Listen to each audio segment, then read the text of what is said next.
Share होगा। खैर आप लोगों की स्क्रीन भी शेयर हो रही होगी। तो मैंने आज कुछ टेक्निकल ट्रेनिंग के लिए स्टेप तैयार किए हैं। तो टेक्निकल ट्रेनिंग का अपना पार्ट है कि अकाउंट हम कैसे क्रिएट करें। तो सबसे पहले तो जितने हमारे समुदाय में लोग हैं उन सबका स्वागत है प्लांट वे कम्युनिटी में।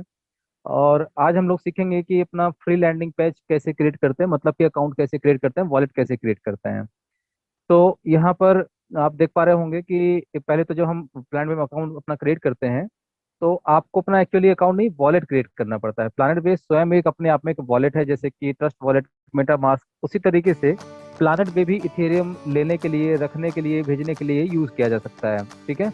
तो प्लानट पे जब आप अपना वॉलेट क्रिएट करेंगे तो यहाँ पर आपको एक फॉर्म मिलेगा, जहाँ आपको अपना ईमेल आईडी और कॉन्टैक्ट नंबर जो है ये आपका ऑप्शनल है, चाहे तो डालें चाहे तो ना डालें, इससे कोई दिक्कत नहीं है। एक्चुअली जब अगर आप अपना कॉन्टैक्ट नंबर यहाँ डाल देते हैं तो आपके अपलाइन को आपका जो डिटेल है कॉन्टैक्ट नंबर ये शो होता है, ताकि आपको संपर्क कर पाए केवल। ठीक है।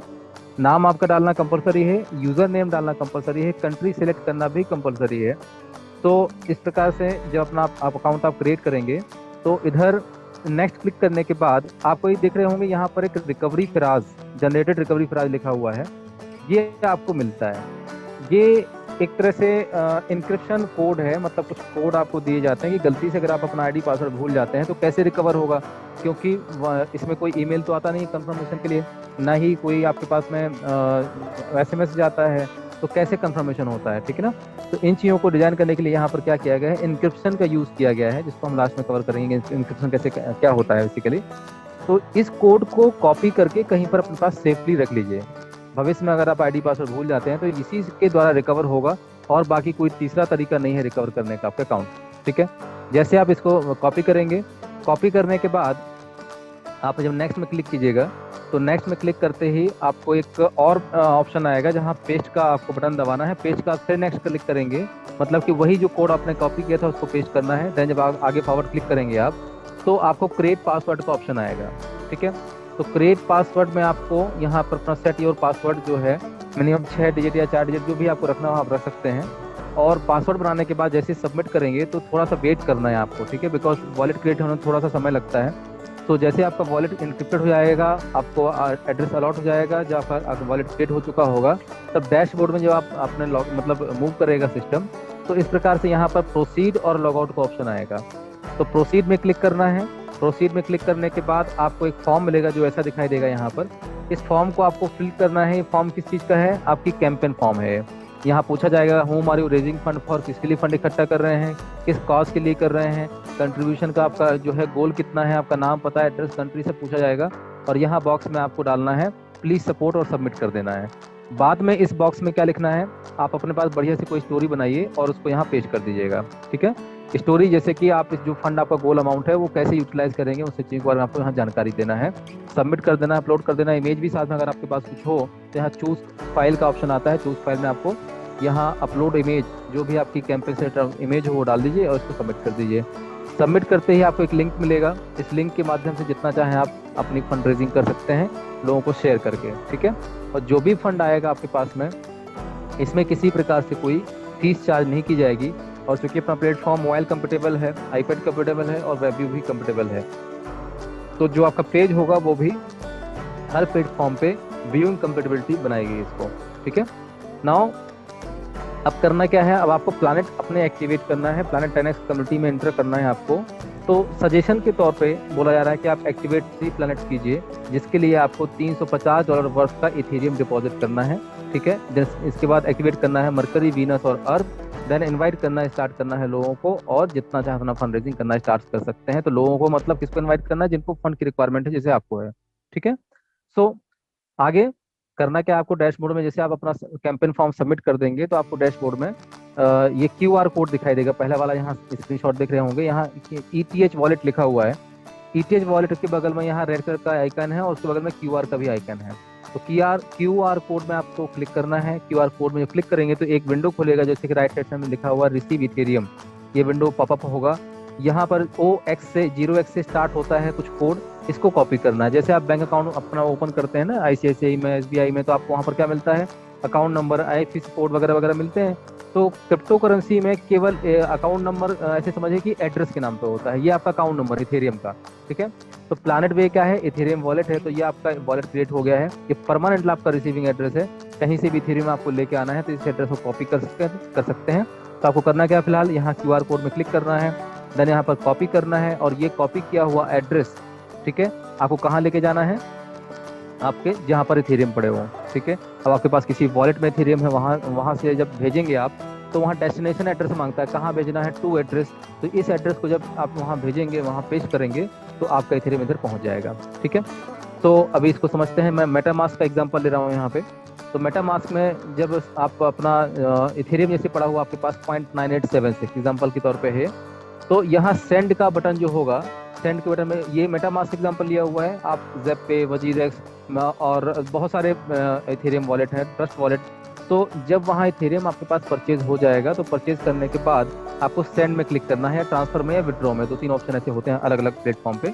यहाँ सेंड का ऑप्शन है, तो सेंड के ऑप्शन पे जाएंगे, तो हमें चूंकि कितने 3 प्लान ज्वाइन करना है, तो कितना चाहिए, 50 प्लस 100 प्लस $200, तो कितना होगा, $350। तो यहाँ मैंने एग्जाम्पल के तौर पर यहाँ डाला 0.09, जिसकी वैल्यू यहाँ कितनी दिखाई दे रही है, $356.87, मतलब $350 से ऊपर का आपको इथेरियम भेजना है प्लस फीस। तो 356 प्लस $9.24 जो है फीस भी लग रही है। तो ये दोनों मिला करके जब नेक्स्ट में क्लिक करेंगे, तो आपका कंफर्मेशन मांगेगा, और ये इथेरियम आपका आपके वॉलेट में ऐड हो जाएगा। ठीक है, जैसे ही आपकी वॉलेट में इथेरियम आ जाए, देन आपको ये जो प्लानट 10x कम्युनिटी का मेन्यू है, यहाँ पर क्लिक करना है डैशबोर्ड में ही। ठीक है, और क्लिक करने के बाद जितने प्लानट आपको एक्टिवेट करना है, तो बस एक्टिवेट नाउ पे बटन क्लिक करता है। ये सीरीज में पहले मरकरी, फिर वीनस, फिर अर्थ, राइट। तो जैसे ही आपका वैलेट एक्टिवेट हो जाएगा, तो आपका प्रोटोकॉल भी यहाँ पर एक्टिवेट हो जाएगा। ठीक है, नॉर्मली आप अपने वॉलेट को इथेरियम लेने के लिए यूज़ कर सकते हैं। तो जैसे आपने वहाँ से अभी भेजा होगा, तो इथेरियम आ गया आपका। अब इसे अगर मान लीजिए आपको प्लानट एक्टिवेट नहीं करना है, तो इस इथेरियम का आउटसाइड किसी भी एक्सचेंज या ट्रांसफर में आप कर भी सकते हैं। ऐसा नहीं कि प्लानट एक्टिवेशन के लिए ही यहाँ लेके आएगा है इथेरियम को। ठीक है ना, इथेरियम का रख रखाव अलग सिस्टम है, लेकिन उसके साथ एक प्रोटोकॉल डाला गया है। तो मरकरी प्लान एक्टिवेट करते ही आपका जो प्रोटोकॉल है वो भी एक्टिवेट हो जाएगा। कौन सा, 10x कम्युनिटी प्रोटोकॉल, राइट। तो जैसे एक्टिवेट होगा, तो जो शेयर का आइकन आपको ऊपर दिख रहा होगा, इस शेयर के आइकन पे क्लिक करेंगे, तो ये पॉपअप विंडो होगा। जैसे नीचे शेयर लिंक दिखा रहा है ना, वाला पॉपअप ब्लैक वाला पॉपअप विंडो दिखाई दे रहा होगा नीचे। यहाँ ऊपर वाले बॉक्स में क्या लिखा है, रेफरल कोड, और नीचे क्या लिखा है, कैंपेन लिंक। ठीक है, तो रेफरल कोड में जब आप यहाँ कॉपी का आइकन देख रहे होंगे, कॉपी के आइकन पे क्लिक करेंगे, तो ये कोड आपका कॉपी हो जाएगा। इस कोड को जितना हो सके आप शेयर कीजिए लोगों तक, और अपना फंड स्टार्ट कीजिए, और साथ में लोगों को इन्वाइट करना शुरू कीजिए। ठीक है ना, इस कोड से जैसे ही कोई व्यक्ति क्लिक करता है, तो आपका साइन अप फॉर्म खुल जाता है, जहाँ पर रेफरल आईडी आपका नाम आप अपने आप आ जाता है। ठीक है ना, तो इस चीज़ का ध्यान देना यहाँ पर। ये आपका रेफरल कोड एक्टिवेट हो गया। अब क्या क्या है, पीयर टू पीयर ट्रांजेक्शन। अब हम बात कर रहे हैं प्रोटोकॉल की। कई लोगों के सवाल आते हैं, साहब की मनी रोटेशन हो रहा है क्या, नहीं, ये person to person, wallet to wallet, ऐसे समझिए। एक व्यक्ति को जैसे आपका वॉलेट एड्रेस प्रोवाइड किया गया है, वैसे ही सबको प्रोवाइड किया हो गया। तो इसको ब्लॉकचेन के माध्यम से इंटरकनेक्ट किया गया है, जिसको मैं आगे एग्जांपल के रूप में समझाऊंगा आपको। ठीक है ना, तो सारे यूजर के इंटरकनेक्टेड वॉलेट आपस में है। जैसे ही आप प्रोटोकॉल के बटन क्लिक करते हैं एक्टिवेट नाउ की, तो जो डिफाइंड अमाउंट है कहाँ कहाँ जाएगा, जो कि हम प्लान में डेली डिस्कस करते हैं, 85% आउट ऑफ प्लान के पास, 5% ग्लोबल, 10% डेवलपर कम्युनिटी में, ये पीयर टू पीयर जाता है। मतलब आपके वॉलेट से डायरेक्ट उनके वॉलेट में ट्रांसफर होता है जब आप बटन क्लिक करते हैं तब। मतलब आपको पैसा किसी थर्ड पार्टी या किसी भी मीडिएटर या किसी कंपनी को नहीं देना है। आप स्वयं निर्धारित करें कि आपको डोनेशन देना है कि नहीं देना है। देना है तभी बटन क्लिक कीजिए, नहीं देना है तो मत कीजिएगा। ठीक है ना, जीरो एडमिन फीस है, मतलब pay only network gas fees as applicable on each transfer, and zero fee during plan pay user. जैसे कि जेपे से जब आप ट्रांसफर करते हैं, वजीरक से फंड ट्रांसफर करते हैं इथेरियम का, तो उनका विड्रॉवल फीस बिल्कुल फिक्स होता है। कि जैसे आपने मान लो कि 0.1 या 0.5 इथेरियम वहां से आप ट्रांसफर कर रहे हैं, तो वो लोग 0.01 फीस आपसे लेंगे ही लेंगे। चाहे आप 0.1 ट्रांसफर करें, चाहे 0.5 ट्रांसफर करें, चाहे 0.4 ट्रांसफर करें, उनका फीस फिक्स होता है। लेकिन चूंकि प्लानट वे डायरेक्ट ब्लॉकचेन टेक्नोलॉजी से कनेक्टेड है, ठीक है, इथेरियम ब्लॉकचेन से कनेक्टेड है, तो ये केवल आपका फीस वही चार्ज करेगा जो कि गैस फीस लग रहा होगा। लेकिन इसके साथ साथ प्लानट वे के डेवलपर्स ने एक और बड़ी बात की है यहाँ पर, कि यहाँ एक ट्रांजेक्शन का गैस फी रिड्यूसर लगाया हुआ है। ये पहली बार ऐसा हो रहा है कि गैस फीस नॉर्मली, जैसे अगर आप नॉर्मली ट्रांसफर, जैसे अभी मैंने ट्रांसफर करा था, 9 दशमलव कुछ डॉलर लग रहा था। लेकिन अगर यही इथेरियम आप प्लानट बेस से कहीं पर ट्रांसफर करते, तो 4, 5, 6 डॉलर के आसपास फीस लगती है। ये क्या है, तो प्लानट वे आपका फंड तभी ट्रांसफर करता है जब 1 घंटे तक का इसमें टाइमर लगाया गया है 59 मिनट्स का, कि जैसे आप यहाँ से ट्रांसफर रेज करते हैं तो अगर उस टाइम पे गैस फीस ज्यादा है, ट्रांजेक्शन फीस ज्यादा लग रही, तो आपका जो ट्रांजेक्शन ऑन होल्ड कर देगा ऑटोमेटिकली। और अगले 1 घंटे तक उसको लगातार वॉच करता रहेगा कि गैस फीस कम हो रही है कि ज्यादा हो रही है। जैसे जिस पॉइंट पे कम होगा उस टाइम पे तुरंत इमीडिएटली वो ट्रांसफर आपको दे देता है। ठीक है, ये किसी के कंट्रोल में नहीं है, ये सब ऑटोमेटिक पूरा काम होता है।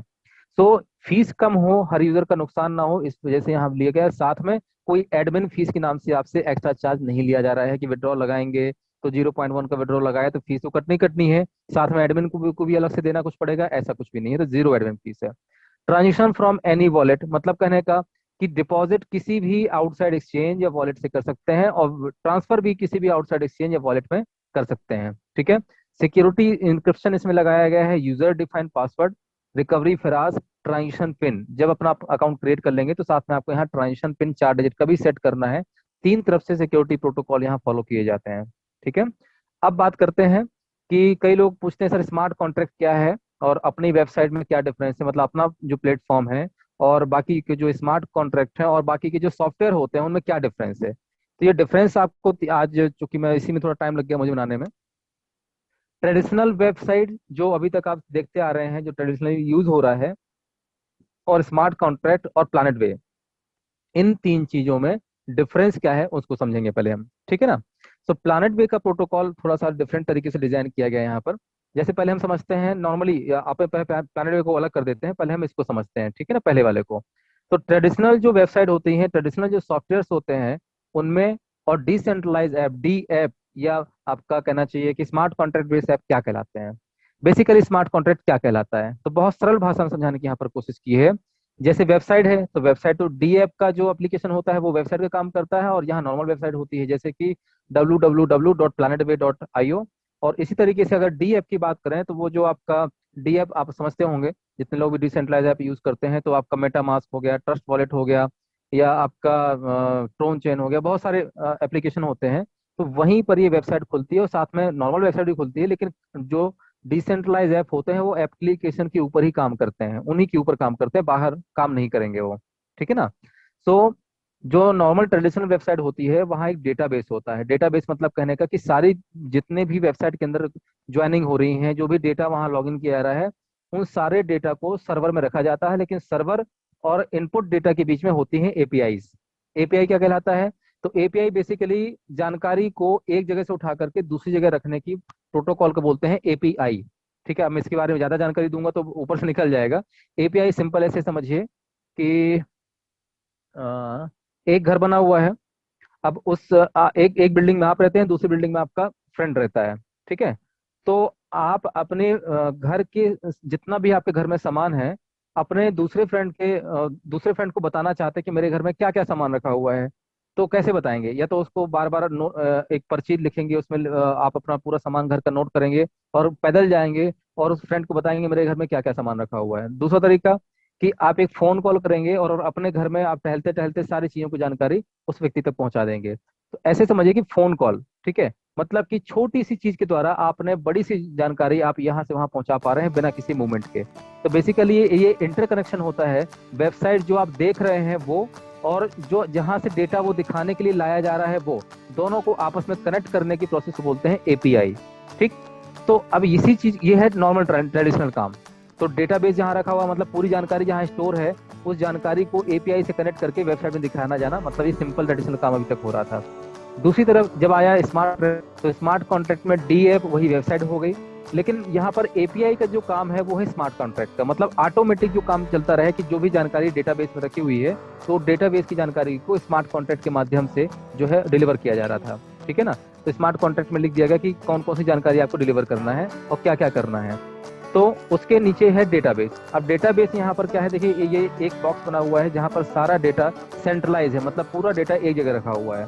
लेकिन जो ब्लॉकचेन टेक्नोलॉजी है, ब्लॉकचेन में डेटा को हर कंप्यूटर में रखा जाता है। ठीक है, तो ब्लॉकचेन क्या होता है बेसिकली कि नंबर ऑफ जो कंप्यूटर होते हैं वो बहुत सारे होते हैं। तो बहुत सारे जो डेटा, जैसे आपका 1 किलो का कोई वजन है, या समझते हैं थोड़ी देर के लिए कि किसी कंपनी में 10,000 ज्वाइनिंग है, 10,000 ज्वाइनिंग का पूरा डेटाबेस, उनका आईडी, उनका पासवर्ड, A to Z सारी चीजें ये उठा करके कहाँ वो डाल देते हैं, एक डेटाबेस के अंदर। ठीक है, अगर वो ये डेटाबेस मतलब एक सर्वर होता है, कंप्यूटर होता है, एक हार्ड डिस्क होती है।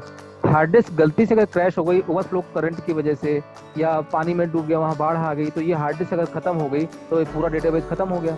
लेकिन इसी के बिहाफ पर ब्लॉकचेन टेक्नोलॉजी क्या किया जाता है कि जो डेटाबेस एक कंप्यूटर के अंदर है, एक हार्ड डिस्क के अंदर है, वही डेटाबेस दूसरे कंप्यूटर के अंदर होगा, और वो जो दूसरा कंप्यूटर रखा हुआ है वो हो सकता है कि यूएसए में हो, नाइजीरिया में हो, या किसी दूसरी कंट्री में हो। तो इसको बोलते हैं माइनिंग कंप्यूटर्स। ठीक है, तो ब्लॉकचेन में जो डेटाबेस जो रखा जाता है वो हर कंप्यूटर, जितने भी कंप्यूटर्स माइनिंग करते हैं उनमें स्टोर किया जाता है। ठीक है, तो इससे क्या होता है कि डेटा अगर एक कंप्यूटर उड़ भी गया या एक कंप्यूटर को हैक भी कर लिया गया है तो भी दूसरे कंप्यूटर को हैक करना पॉसिबल नहीं है, और सारे डेटा जो है डिस्ट्रीब्यूटेड होते हैं पूरा, इसलिए ब्लॉकचेन टेक्नोलॉजी में डेटा सेफ होता है। ठीक है, स्मार्ट कॉन्ट्रैक्ट क्या हो गया, एक तरह से बहुत आसान भाषा में एपीआई समझ लीजिए कि जो कमांड आपने दी है वो कमांड को पूरा करता जाएगा, सिंपल सा, और जो आप विजिबिलिटी देखते हैं वो डिलीवरी हो गई। ये हो गए तो अभी तक की जो आपका ट्रेडिशनल और डिसेंट्रलाइज ऐप की बात कर रहे थे, लेकिन अब हम बात कर रहे हैं प्लैनेट वेव प्रोटोकॉल की। तो प्लैनेट वेव प्रोटोकॉल में हमने क्या किया है, वेबसाइट हो गई हमारी जो आप देखते हैं नॉर्मली, उसके नीचे जो एपीआई हम यूज करते हैं, एपीआई को हमने यहाँ पर स्मार्ट कॉन्ट्रैक्ट बेस्ड हमारा सिस्टम नहीं है, एपीआई प्लस इंक्रिप्शन और ब्लॉकचेन टेक्नोलॉजी का यहाँ पर यूज किया गया है। ठीक है, इंक्रिप्शन, ब्लॉकचेन मतलब कहने का कि ब्लॉकचेन के कुछ कोड होते हैं जिससे और सिक्योरिटी बढ़ाई जा सकती है, इसको बोलते हैं एसएचए, हमने यहाँ पर यूज किया है एसएचए 512, जिसकी मदद से हम यहाँ पर चीज़ों को बेहतर सिक्योर और आगे बढ़ने के लिए किया सकता है। तो यहाँ पर एपीआई के साथ साथ इंक्रिप्शन भी यूज किया है ताकि इसको हैक ना किया जा सके। ठीक है, और सर्वर की जगह हमने एक सर्वर की जगह उपयोग ना करके हमने इसको क्लस्टर टेक्नोलॉजी यहाँ पर यूज की है, हालांकि पब्लिकली ज़्यादा नहीं बताना चाहिए इन चीज़ों को। तो हमने क्या किया है यहाँ पर कि सर्वर जो हमारा है एक मेन डेटा सेंटर है, और इस डेटा सेंटर से अभी फिलहाल हमारे 5 कंप्यूटर कनेक्टेड हैं, जैसा कि आपकी स्क्रीन में दिखाई दे रहा होगा, यहाँ मल्टीपल कंप्यूटर दिखाई दे रहे हैं, लेकिन यहाँ एक्चुअली 5 कंप्यूटर आपस में अभी कनेक्टेड हैं। जितनी भी अपनी हमारी आपकी ज्वाइनिंग जाती है सिस्टम के अंदर, ये ज्वाइनिंग का डेटाबेस एक जगह जाता है पहले, फिर वहां से सेम टाइम आपका 5 कंप्यूटर में बांट दिया जाता है, और ये पांचों कंप्यूटर्स जो है, पांचों सर्वर अलग अलग लोकेशन पर रखे हुए हैं। कल के दिन अगर कोई मेन हमारा कंप्यूटर क्रैश भी हो जाता है तो भी हमें कोई टेंशन नहीं है। ठीक है, टेक्नोलॉजी जिसकी हम बात कर रहे हैं। तो इसी के साथ साथ अब चीज़ों को मैं टेक्निकली यहाँ पर ख़त्म करता हूँ।